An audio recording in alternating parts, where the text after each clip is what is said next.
So we left off with making the distinction between natural and quasi experiments. And so now let me just back up a bit and put this in the context of the range of or various types of studies we've looked at so far in the course. And in some ways, this covers sort of the main types of studies for looking at cause and effect relationships.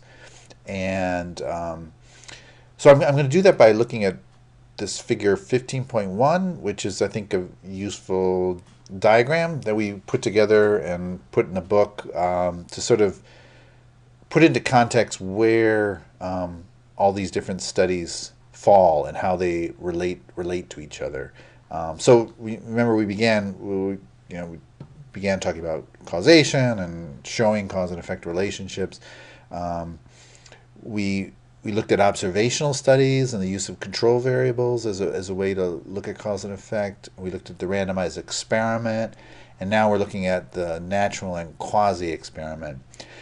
So that's 5 different types of studies, and this tree diagram attempts to sort of show how they're related to each other. And by the way, I should mention there's a media piece, a kind of app that allows you to kind of practice identifying the type of study, and I would encourage you to kind of use that and practice with it as a way to kind of get good at figuring out what's an observational study versus what's a natural experiment versus what's a randomized experiment and a quasi experiment and so on.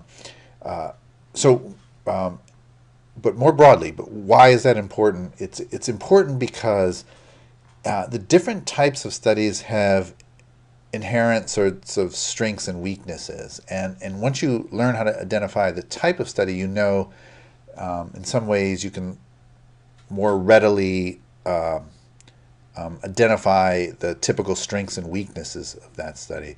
So, for example, randomized experiments are if you identify the study as a randomized experiment, generally you know it's fairly strong in cause and effect evidence, and but maybe not so strong on generalizability, whereas an observational study is often more generalizable but sometimes weak in cause and effect evidence.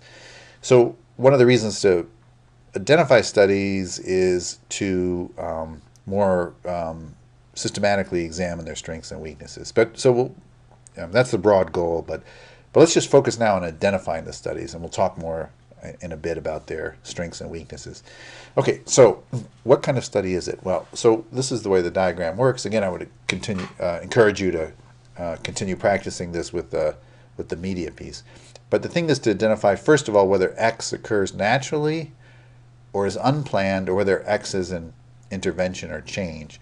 And the way this diagram works is if X is natural or unplanned, then you come down here and you can then decide, is X exogenous, in other words, sort of imposed on people or community or geographic area in a kind of arbitrary way, as if randomized almost, or is X endogenous, self-selected, or politically selected, or administratively selected in a way that creates a kind of bias. And generally, if X is natural or unplanned, then it's fairly exogenous, then it falls into the category of a natural experiment. And if X is endogenous, if it's more self-selected, then it becomes, then it's more likely to be classified as an observational study.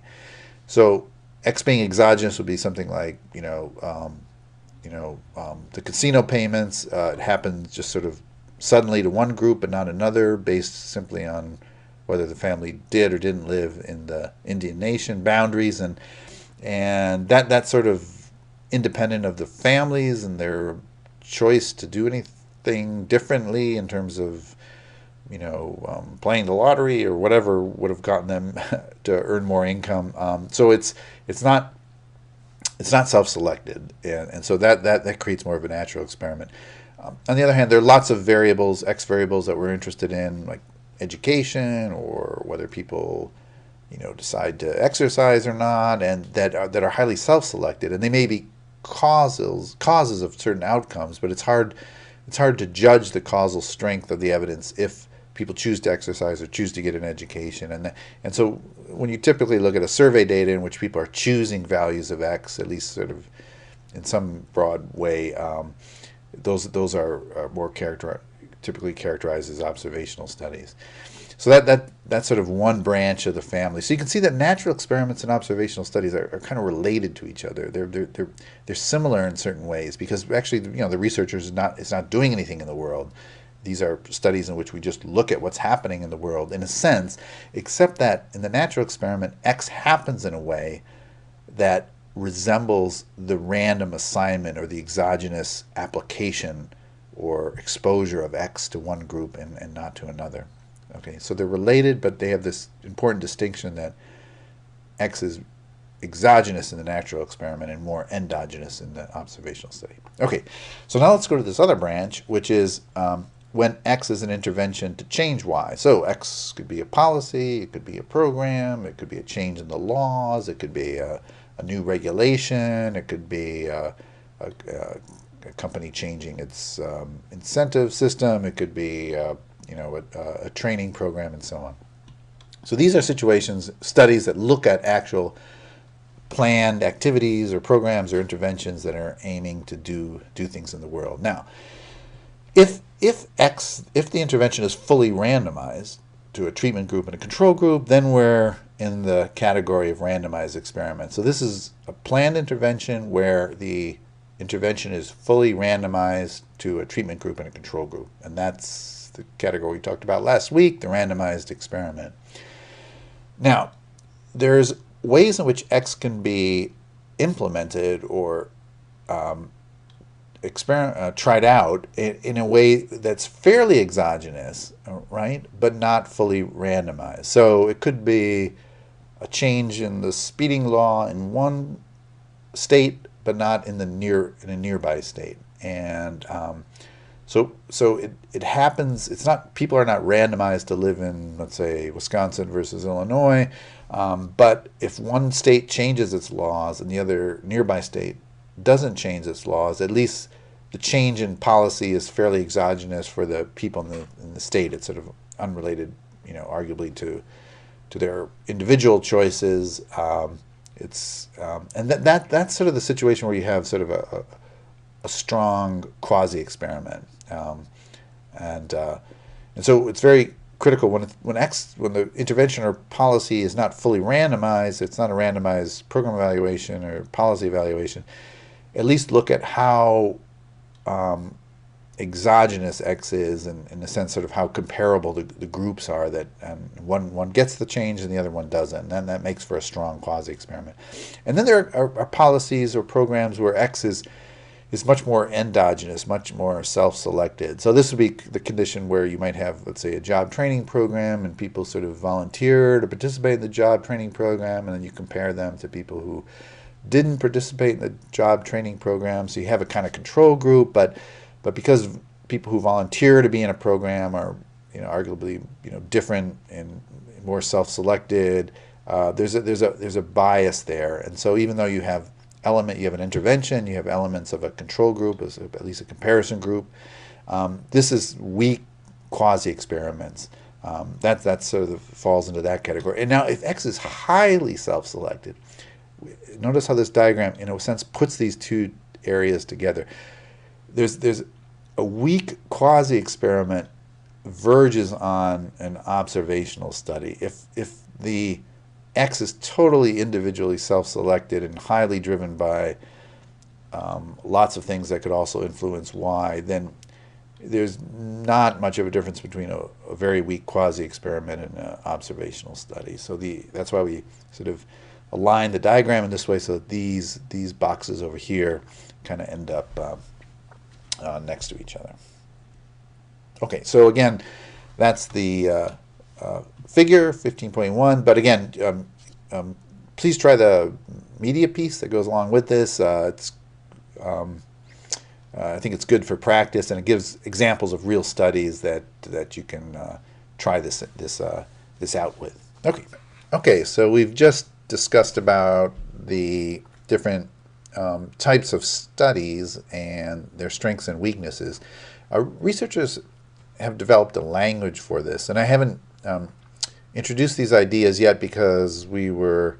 I think they make more sense when we've got the full array of studies and we can compare them as we just did with that figure 15.1. And the language researchers use is internal validity and external validity. It comes from some original work by Cook and Campbell and now Shadish and others who kind of began the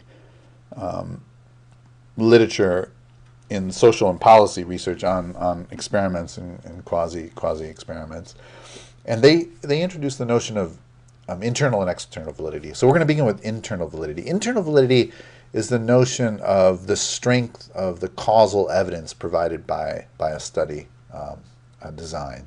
So it's the strength of the cause and effect evidence. It's called internal validity because it sort of suggests that for the participants that are in the study, for the people that are in the study, for the context that's included in the study, how strong is the cause and effect evidence? So sort of just looking at the study itself, its own internal sort of findings, how strong is or how valid is the cause and effect evidence? So internal validity is cause and effect evidence and how good that is. Now, randomized experiments have turned out to have very good internal validity because the design is, set up to show that. And the keys for internal validity are sort of the exogeneity of the treatment. So, in a randomized experiment, the treatment is completely exogenous. It's independent of any other sort of characteristics of the treatment and the control group. And then, of course, the comparability of the treatment and control group. In order to create an estimate of the counterfactual, the randomized experiment, again, is good at that because it creates statistical equivalence because people are individually randomly assigned to treatment and control groups. And so those two things together, an exogenous treatment and a statistically comparable treatment and control group, allows for good cause and effect evidence, or in other words, good internal validity. Now that contrasts with the other term, which is generalizability, or what's called external validity in the kind of Cook and Campbell and Shadish framework. So external validity, we use the term, and we've used this earlier in the course, right, of generalizability, because I think it's a more intuitively meaningful term, but it's also referred to as external validity, and it has to do with whether the study's conclusions can be generalized or extended beyond what was learned in the study itself. So if you have, let's say, a job training program in a particular community with a particular population, would that kind of program work as well in another community with other people in another economic context and so on? So the generalizability question is whether the findings of a study generalize and to what extent they generalize to other people, places, locations, time periods, and so on.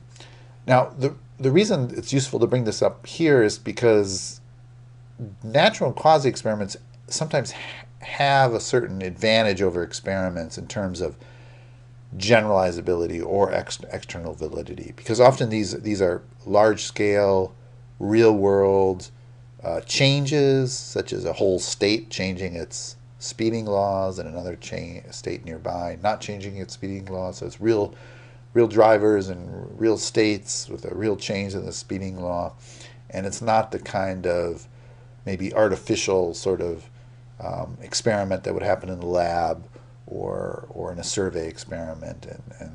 And so natural and quasi experiments, they tend to be a little bit weaker sometimes in internal validity. They're not quite as clear in terms of cause and effect, but they often are quite good in terms of external validity.